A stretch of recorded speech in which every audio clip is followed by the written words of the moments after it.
Good morning. Welcome to my thrifted home. Today's another estate sale. That was my neighbor Cynthia on her way to wherever this morning. This morning we're leaving at 7:20 because this one is put on by Insignia and doesn't start until 9. Yay! So, Insignia is with Bill and Kathy and their 2 puppies. Today I'm asking the puppies' names because I don't know their names and I need to find out what the names are.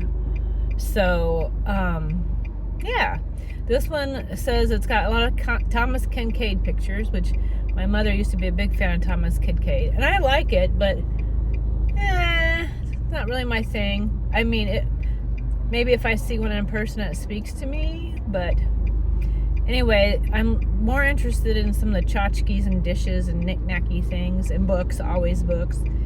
Anyway, there's also one in Lillington this morning, which I was considering going to because it looked interesting, but it's about half hour away. It's got a lot of tools, so I'm hoping a lot of the good old boys like Gary and Wayne and Art, big old truck going by, are more interested in that than coming to this one, so maybe I'll get a good spot in line. Less competition anyway. And I almost wasn't going to go this morning, but I don't know, I love estate sailing so much, and I thought about going to Thriftique and the Habitat, but just wasn't interested, and so here we go. We'll see what we can find. Welcome back, my friends. Welcome to the haul. That was an interesting estate sale, and I did learn the names of the puppies.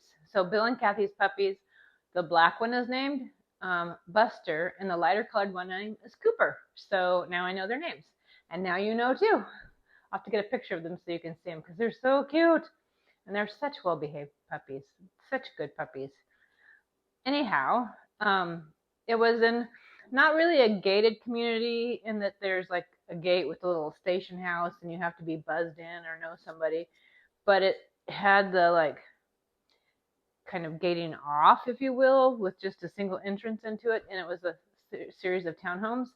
So there really wasn't a lot of parking, and Bill actually stopped me on my way and encouraged me to park on an outside off street because all the neighbors and everything get kind of irritated, which I get it. You're in a smaller area. It's a bougie, nice area, and the parking and off-street parking isn't considerable, so it makes sense to me. A couple of people kind of disregarded him and parked anyway, and some even just parked right into the entrance as you come into the subdivision, which means there's only one way in and one way out. You can't really, there's not enough space to pass because 2 cars are parked there on each side where they're not supposed to be parked. So that's a little irritating that people think they're special and should get to park where they want. So I won't even go there because I'm going to try and keep my attitude. So when we got there, after a while, there was a part of me that started to get a little nervous about where I did park, because I did park off street on a side street, and I didn't see any signs anywhere that said I wasn't allowed to park there or anything like that. But then I started getting paranoid that, like, what if my car got towed? What if I get back with my haul and my car's not there? What do I do? And so I said a little prayer and said, God, please hold my car there, which he did. Otherwise, you wouldn't be seeing this video. You'd be seeing a different version. So anyway, let's get into the haul. It's a very eclectic one. So first of all, I got a book, C.S. Lewis, The Problem of Pain. He was an atheist who came to salvation, and he's written, you might be familiar with his children's book, Chronicle of Narnia. There's Mere Christianity and several others, Screwtape Letters. So I would like to read this one. I've read his one, I think it's called A Death Observed, when his wife, Joy Davidson Lewis, passed away. Their relationship, they started as friends, and then they got married because she wanted to stay in Britain, and she couldn't as an American citizen because her visa was running out. So he married her in order to keep her in Britain and allow her to stay there with her sons. And then at some point, cancer showed up, and he realized at that point that he loved her. And God mercifully took the cancer into remission so they could spend time together. But then her race was done, and it was time for her to go to heaven. And he wrote a journal that he didn't ever expect to be published, but it was his observances of his grief and pain of loss and his relationship with God. And If you've ever lost anyone, I highly recommend it. It's a very emotional, moving book, and when I lost my mom, it was just a really good comfort. So anyway, on to something else. I got this book, and at first I thought it was a Bible, but then it's a ring binder, and it's typed inside. I was like, what is it? And it's a collection of poetry. So whoever has his name, Edgar Morton Hastings Jr. of Richmond, Virginia, just collected several poems. And he even says, gathered at random from various sources purely for the beauty and attractiveness it held for me. So he just typed out poems that meant something to him and included them. So the whole book is full of poems. Like this one was dated 1930, all in the 30s that meant something to him, all through 32. So I'm anxious to read what poems he found were beautiful. And speaking of poems, I got this one, Petals of Love for Thee, Edith Hall Orthwin. I don't know how you pronounce it, but it's to someone Robertson. I can't read the cursive. And it says, and it's dated 1907. But look at the images.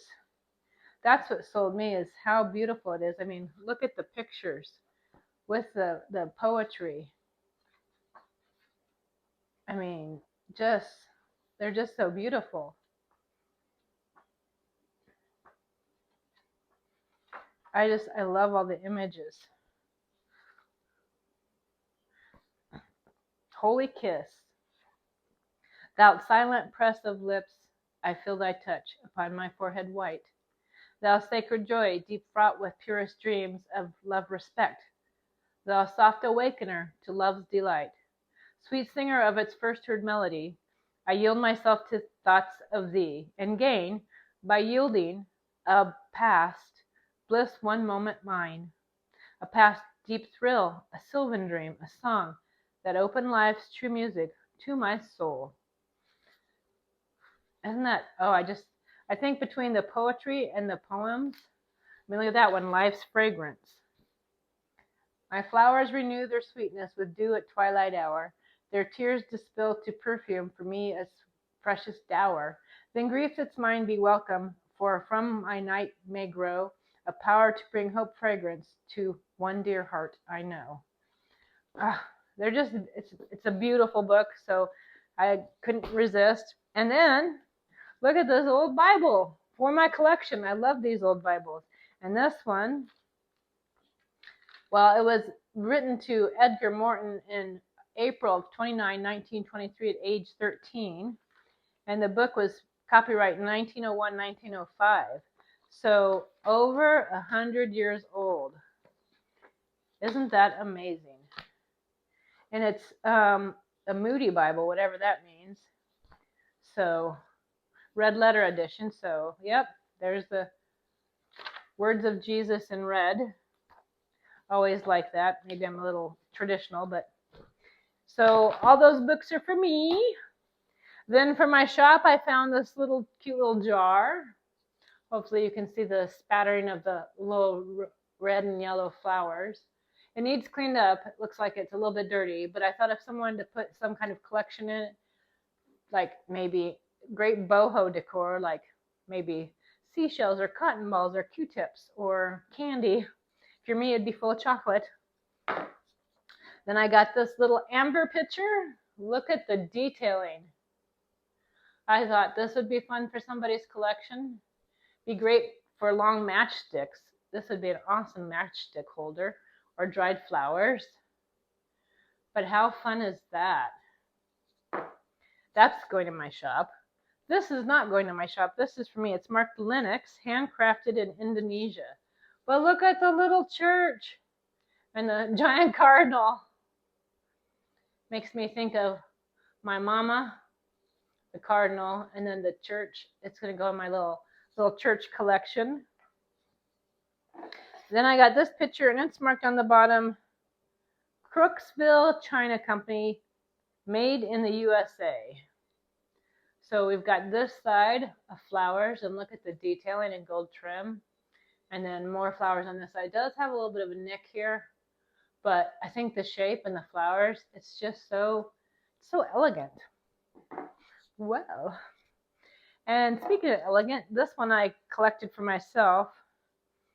It says Bavaria, Augsburg, Germany, Schumann. There's the mark, but I love all the detailing of the flowers and the handle shape and the gold trim. Isn't it just stunning? It hits all the notes for me. It's small, it's floral, it's detailed with gold. So, yep, I will have to keep that one. Then this item, I don't know what I'm doing with it, whether I'm going to put it in my shop, keep it for myself, give it to my niece. But the magpie in me couldn't help myself. Look at the bling, and it's got the little clasp. I mean, how cute is that? And there's a teeny tiny pocket. Granted, nowadays it wouldn't hold much, but I just love the sparkle, the bling. And if you can see the detailing on the clasp, it's so pretty. But yeah, I don't know what I'm doing with it. And then these last two items, I'm going to sell as a set from my shop. Kitty cats, and it's marked Riverdale decorative products. So there's this kitty cat pillow, and then there's this kitty cat pillow. So I'm going to sell those as a set in my shop. So anyway, that is my haul. How about a Bible verse? Humble yourselves in the sight of the Lord, and he will lift you up. James 4:10. That's hard to do, isn't it, to humble yourself? And I don't mean humble myself like, oh, I'm a piece of crap and I'm worthless. But humble myself in that I need to think of God more than myself. That's very hard to do. I am very adept at thinking about myself.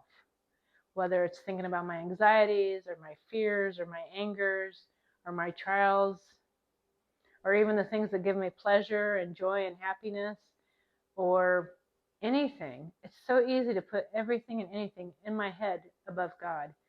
So I need to strive to humble myself.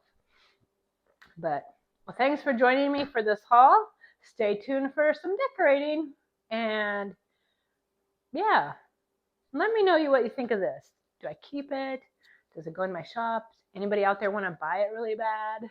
Do I give it to my niece who's turning 5 and is a magpie like me? Let me know. Stay tuned for decorating. There's the Mika bean. That is her spot every day. The blue chair. So here we have a Bible collection. I did make a spot. I took one Bible from here and put it on a different shelf. So I can put the new one right there.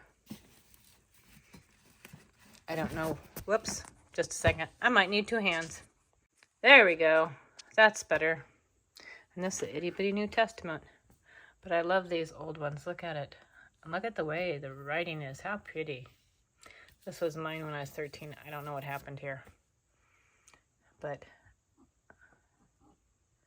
and then we couldn't resist these big ones either. Well, hello, Lexi May May. What are you doing? What? Tater cat? So here is my curio with a bunch of my churches. I mean, I have houses too. Don't get me wrong. I like the little cottages for different reasons. One reason and another. Like this came from an old German train set. It's cute. That's one I actually painted myself. And that's one of the cats meows, the Bedford house from It's a Wonderful Life. Hi, Lexi. Am I supposed to be paying attention to you? But there's my church collection. I think this was the one that started at first. And then I have some of these other ones. That's also from a train set. And then Sarah Plantal and Sarah Plantal's church. And I think that's the Orchard House from Little Women. And then another train house. And then that one I got at an estate sale. But I think, and I got this itty bitty one at an estate sale. Maybe I'll put the new one here. And this itty bitty one I'll just slide over and put there. There we go. What do you think? Then up above, seashells and my mom's kaleidoscopes that she collected. And then angels in honor of her. And then those were her seashells. Hello, Lexi. Do I need to pay attention to you? Huh? When I'm on the floor, is it about you? Is it Lexi time? Huh? Hmm? Why are you being so needy? You usually don't care. No. Do you want some creepy hands? Huh? Do you want some creepy hands? I don't know why, but this is her favorite thing. Creepy hands. These are actually like Halloween salad tongs that I got for decor as a joke. And then used them to pet her and her brother once as a joke. And now they love the creepy hands. You can still get them on Amazon if you look under skeleton salad tongs. But yeah, they love them. Don't you? Yep, you love the creepy hands. Yep. Goofy pets. Yeah. All right, we did some rearranging. I took my strawberry creamer and put it down on the shelf, which is nice because it reflects that strawberry. And put the new little creamer up here with the other finer china. So now everything looks a little bit better. Better organized. Love this little corner hutch. Well, there you go. That's my little estate sale haul for this week. Thanks for joining me, friends. And thanks for visiting. And bye for now.